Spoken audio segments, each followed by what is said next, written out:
Tech on FM at 99.9 HD2.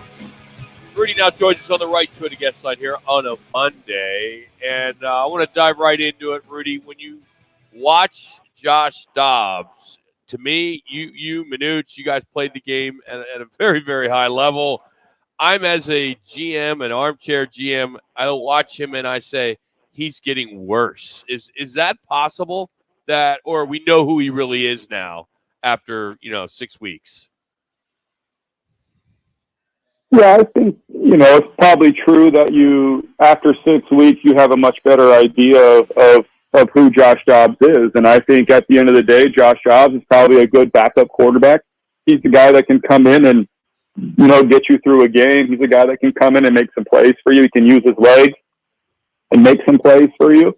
But at the end of the day, I just, in order to become a really good starting quarterback that can play with a high efficiency, that can play with good accuracy, and that can play really at a high level, I just think it takes a lot of time. It takes a lot of development. It takes a lot of practice. It takes preseason games. It takes seasons of play. It's not like this guy's ever gone in there and just been a regular starter. So I just don't really know what people expected of him. Again, the Arizona Cardinals were expected to be a bad football team this year. They were expected to be bad, in my view, even with Kyler Murray. So I just don't really know what people expected Josh Dobbs to do. With that being said, I really thought that he was not accurate yesterday, and because of that, and because of the inaccuracies that he had, I think that really stuck out yesterday. Rudy, I pointed that out in our opening segment that his footwork was really all over the place. Prime example, that interception when he's throwing the ball to Zach Ertz. Number one, he missed the read to Rondale Moore on that choice route or option route where he was open, but his feet were literally parallel with himself. There was nothing up the field when he threw it off balance, and that ball was behind him where they got the pick. So a lot of that I know is anxiousness when you got Aaron Donald at all in your face the whole game. But a lot of it, too, is I just expected him to be a little more mechanically sound. But when you get a rush like that and lack of your running back in the game, sometimes exposes your warts.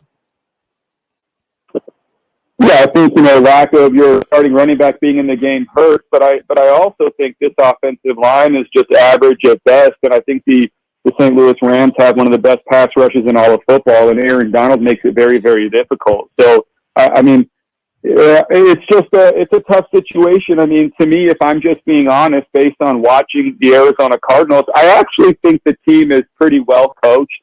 I think the coaching staff does a pretty good job of trying to give this team a chance to win football games.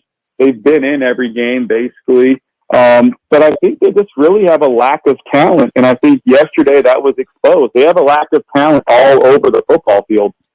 I'm a little surprised that he's not looking, meaning Josh Dobbs, for his tight ends as much like he didn't really like McBride and Ertz. The second half in the fourth quarter, Ertz had a couple of catches, but for me, Rudy, I mean, you're a former QB in the league. Isn't that kind of like your bailout guy? Those tight ends. I mean, you always hear people talk about that on TV. You always hear that, but based on what I know about playing football is you have three kinds of reads. You have a 2x2 formation where one side is a single high side and the other side is designed to beat 2D. Whatever the defense is playing, that's the progression. I don't know if that's going to be the tight end side or not. I'm just going where the defense tells me to go, right? The next type of scheme is a full field read. And again, I'm going to throw the ball where the defense tells me to throw it to based on the coverage and the matchup. And if that means the tight end, then it means the tight end. If it means the number one wide receiver, then it means the number one wide receiver. So I don't really know. The other thing is you have, an offense that is progression, but it's also man-to-man coverage. So you're really just picking people out based on matchups, right? And that's where you see some of these go balls to a Hollywood Brown or whoever it may be. So I get it. There's times where you're just going to say, screw it. Who's my best player? Him. I'm throwing him the football, I guess. But to me, the offense is really, hey, we're in a 2x2. I got a single high beater and a 2 deep beater. What's the coverage? too deep. I'm working this side of the field. Is the tight end there? Yes, no, I don't know. This is a progression. So then you got a full field read. 1, 2, 3, 4, 5. You're going to find an answer somewhere. So to me, it's hard to say, like, hey, man, why aren't you just dropping back and throwing the ball to your tight end? He's supposed to be your bailout guy. I mean, I get that people say that on TV all the time.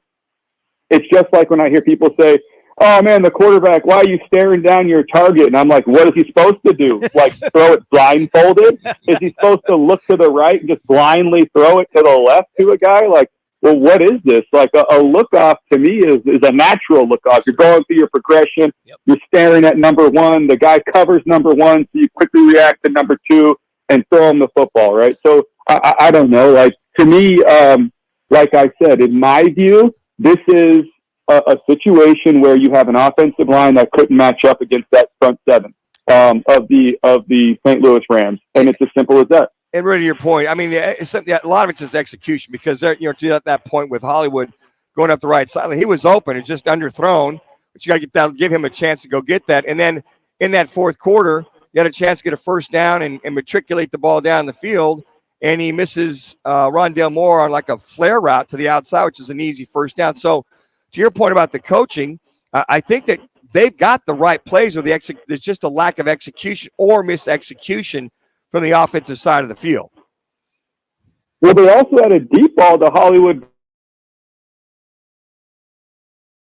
I mean, I don't know, like, what do you want me to do as a coach? I walk in there into the meetings, I'd be like, what do you want me to do, bud? You know what I mean? Like, I called the play, we got the coverage, he was open, he threw the ball 5 yards out of bounds. Like, figure it out, buddy. Like, and to me, it's really hard to sit back and like blame Josh Dobbs. I mean, it's like the guy's only been here for a little bit. We give Kyler Murray, all kinds of the last couple of years, all kinds of, oh, hey man, like it's not your fault we're not executing or whatever it may be. But I mean, playing quarterback is really, really, really difficult in the NFL, and it's even more difficult when you show up 17 days before the first game and you're expected to be the starter. It's difficult.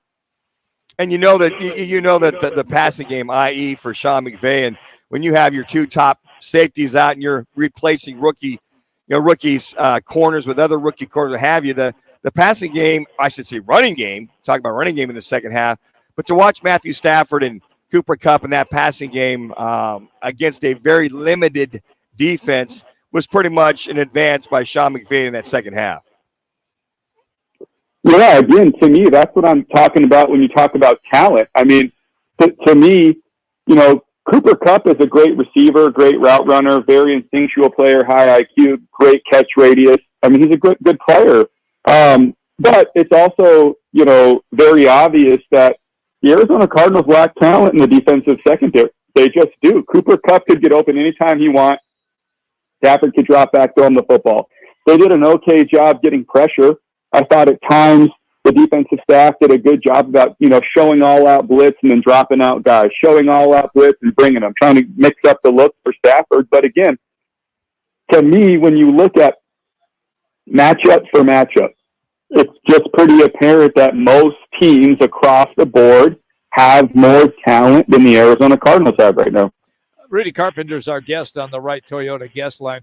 Rudy, I'm real curious. What are they going to do to try to beef up their ground game, or can they?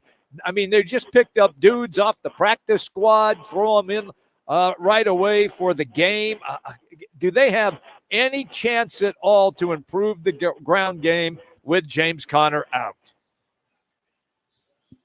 Again, I mean, I think that they can try and try to force feed it a little bit. Maybe try to add more quarterback runs to make them, have to defend another player in the run game.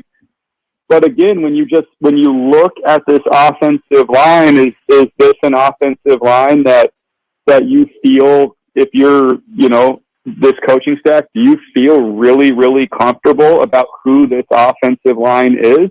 I mean, you picked a guy in the first round last year as an offensive lineman, and to me, I mean, would it be totally wrong if you went offensive line again in this next year's draft? I don't know, but it's not like this is an offensive line that people would see as one of the better offensive lines in the NFL. They're struggling right now. They really are.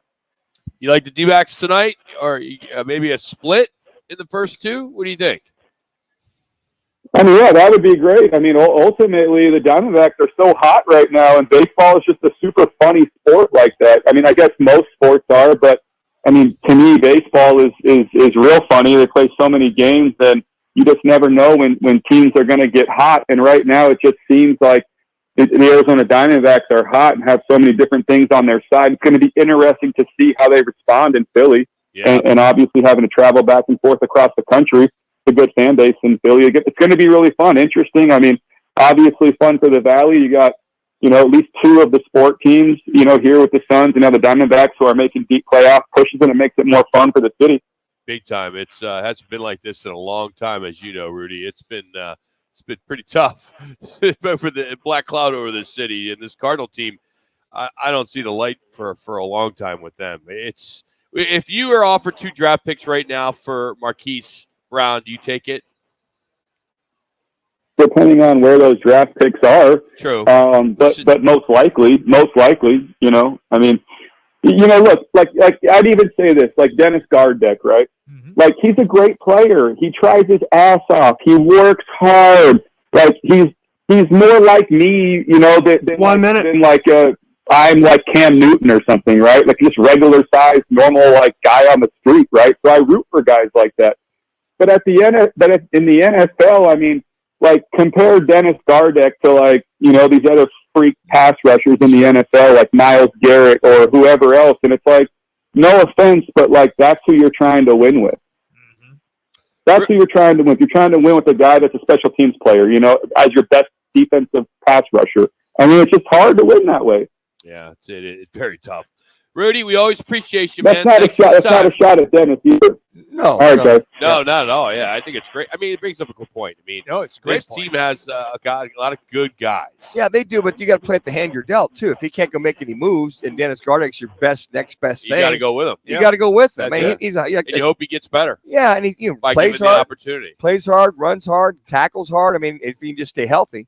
I think what Rudy alluded to, when guys start going down, they just don't have the talent. They just don't. Hey, Rudy is brought to you today by All City Towing as they continue to grow, and they are hiring. Go to allcitytowing.com and search careers. That's allcitytowing.com. Well, Deion Sanders was mocked on SNL on Saturday after he was truly disturbed by his loss, which I love it.